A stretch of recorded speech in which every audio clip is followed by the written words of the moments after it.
कार्यक्रम का जो एजेंडा है वो हमारे प्रिय नेता उमेदराम जी बेनीवाल के जन्मदिन का है।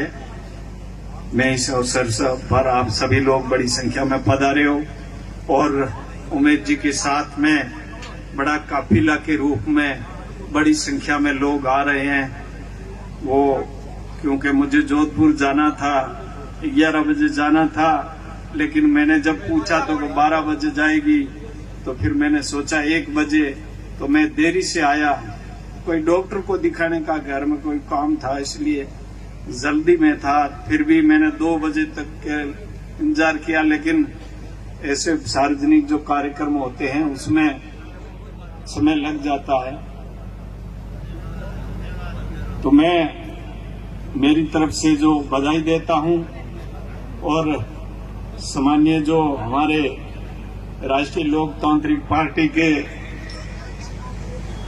राष्ट्रीय संयोजक हनुमान जी बेनीवाल साहब, जिसके निर्देशन में यहाँ पर उमेदराम जी अच्छा कार्य कर रहे हैं, जन सेवा का कर रहे हैं, और आदरणीय हनुमान जी भी इस देश की ज्वलंत समस्याओं को लेकर दिल्ली से लेकर के राजस्थान की गाड़ी तक जन समस्याओं को लेकर के सीधा संवाद और सीधा संघर्ष करने की जो उनकी छवि है उसको कायम रखते हैं, और मैं उनके भी उज्जवल भविष्य की कामना करूंगा।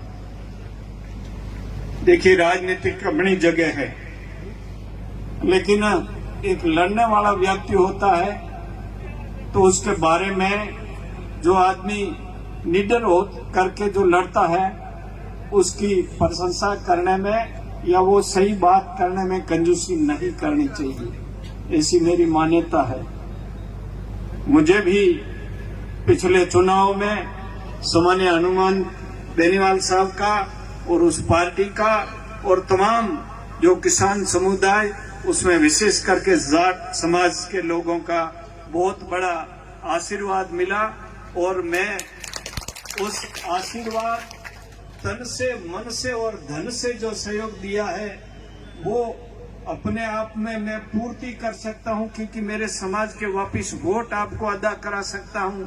लेकिन 2 जवानों ने मेरे लिए जो शहादत दी है उसकी और उसके परिवार की जो वहां कमी हुई है उन लोगों की, वो मैं कभी पूर्ति नहीं करूंगा और कर पाऊंगा नहीं। इसलिए मेरे ऊपर बहुत बड़ा इस समाज का ऋण है, वो मैं बहुत जिंदगी भर में याद रखूंगा कि उन लोगों ने मेरे को और मेरे सहयोग के लिए अपनी जान कुर्बान कर दी थी।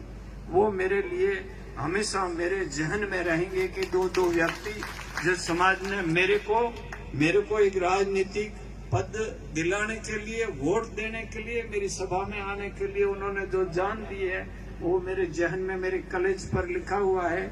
मैं किसी राजनीतिक पार्टी में रहूं, किसी भी दल में रहूं, चाहे नहीं रहूं, लेकिन जो इस समाज ने मेरे को समर्थन दिया है वो मैं ताज जीवन उसको याद रखूंगा।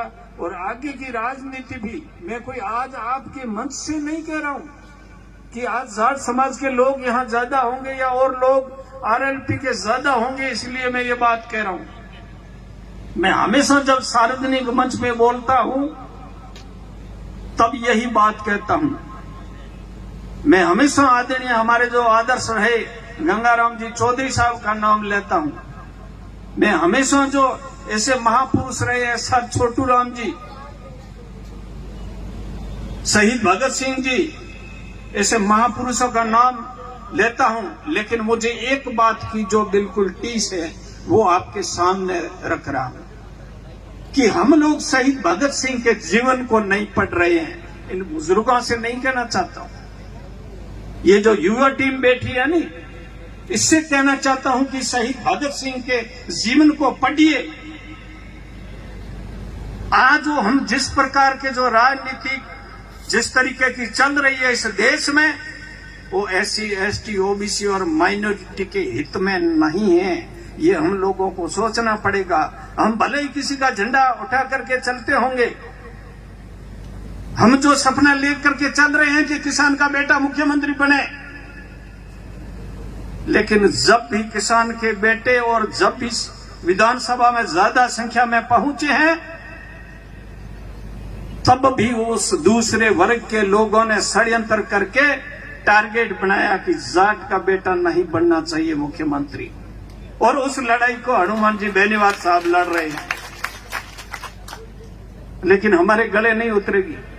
हमारे चश्मा कभी कोई बीजेपी का लग जाता है, कभी कांग्रेस का लग जाता है, तो कभी और पार्टियों का लग जाता है, लेकिन हम लोग हमारे महापुरुषों के इतिहास को, ओबीसी का दर्जा कैसे मिला ये आपको पता है। कितने लोगों ने मेहनत की तब जाके मिला है। आज ओबीसी का जो 8 लाख वाला तो क्रीमिलेयर में आ जाता है, और 10 लाख जिसकी आमदनी है वो गरीब तबके में आते हैं। ये आप लोग उस बात पे सोचते नहीं हो, ये समझने की बात है आप लोग को। SC ST OBC के जो पद भरे जाने चाहिए, हमारे लोग जो जनरल कैटेगरी में फाइट कर रहे हैं मेरिट को, उन लोगों को उस कैटेगरी में डाल दिया जाता है। देखिए जो देश की राजनीति है, पहलवानों के साथ क्या हो रहा है। जब देश का नाम विदेश में, जब पूरे अंतर्राष्ट्रीय स्तर पे पहलवान ऊंचा कर रहे थे, तब तो इस देश के लोग गदगद हो रहे थे।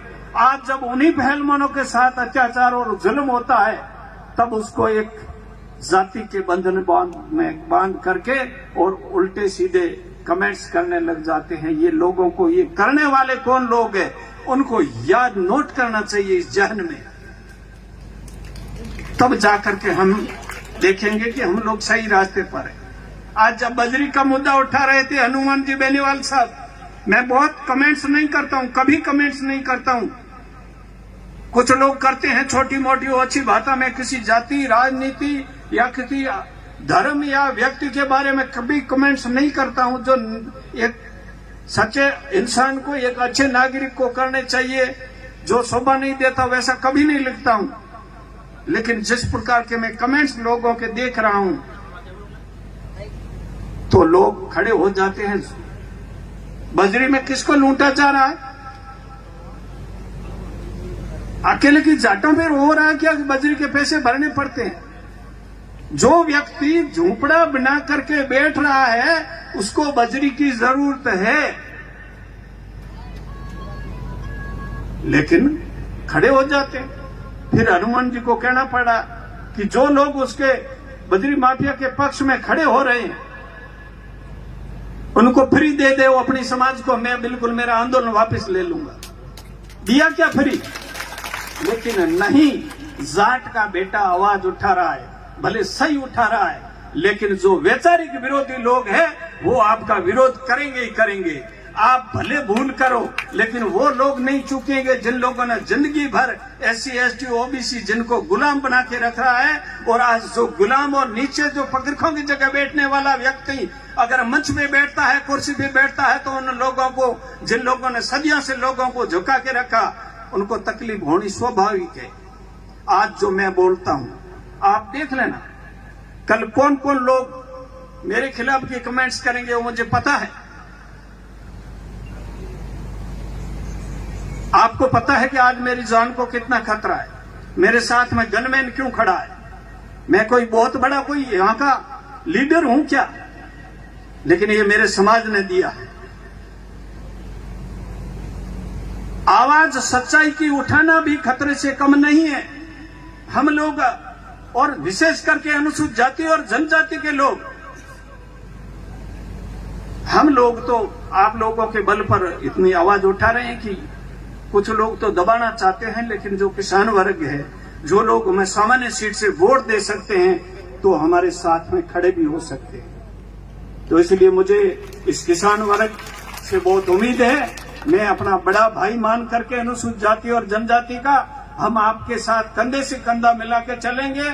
और मेहरबानी करके आप लोग सक्षम हो वो गरीब के पक्ष में खुल के खड़े रहना, फिर हमारे को कोई नहीं हिला सकेगा, ये भले कुछ भी करें। और मैं मेरी बात ज्यादा नहीं कहूंगा। ये राजनीतिक मंच नहीं है, लेकिन राजनीति तो हमारे जहन में है। राजनीतिक बात तो कही जाती है। आप कोई भी काम करो, उसके पीछे कोई न कोई तो राजनीति होती है और राजनीति करनी चाहिए। लेकिन मैं युवाओं को कहता हूं, सर छोटूराम जी ने कहा था, ए किसान मेरी दो बात मान, बोलना सीख और दुश्मन को पहचान। तो आप लोग भूलिए मत, हम लोग कौन हैं, कहां से आए हैं, किस स्थिति में। हमारे बाबा साहब B.R. अम्बेडकर ने कहा था, जो कौम अपना इतिहास नहीं जानती वो कौम अपने इतिहास का निर्माण भी नहीं कर सकती। तो हमें अपना इतिहास समझना पड़ेगा, हम क्या हैं, हमारे बाप दादे क्या थे, हमारे जो पूर्वज हैं वो कितने धर्म में डूबे हुए थे या पढ़ने में। आज जग में एक बात आपको कह करके मेरी बात समाप्त करता हूं, हम मंदिर बनाते हैं, हम धार्मिक आस्था रखते हैं, अच्छी बात है, मैं उसका विरोध नहीं करना चाहता हूं। अगर स्वर्गीय रामदास जी ने अगर इस किसान छात्रावास की बजाय वहां एक मंदिर बना दिया होता तो तुम्हारे और हमारे बेटे क्या इंजीनियर, डॉक्टर, SP, कलेक्टर और सारे इन पदों पे जाते क्या। तो हम लोगों को सबसे पहले जो मंदिर बड़ा है, बाबा साहब ने कहा था कि इस देश की जो सामान्य लोग हैं वो मंदिरों की घंटी बजाने की जगह स्कूल की घंटी बजाने लग जाएंगे तो इस भारत को राष्ट्रीय शक्ति और अंतर्राष्ट्रीय स्तर पर आगे बढ़ने से कोई रोक नहीं सकता।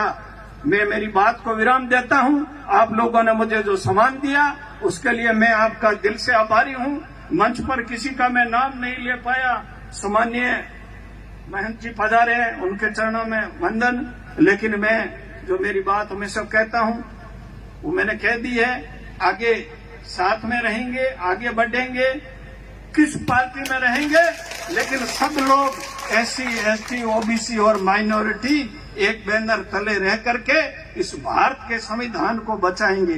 जो भारत के संविधान अगर नहीं रहेगा तो हमारी ये आजादी भी नहीं रहेगी। धन्यवाद। जय भीम।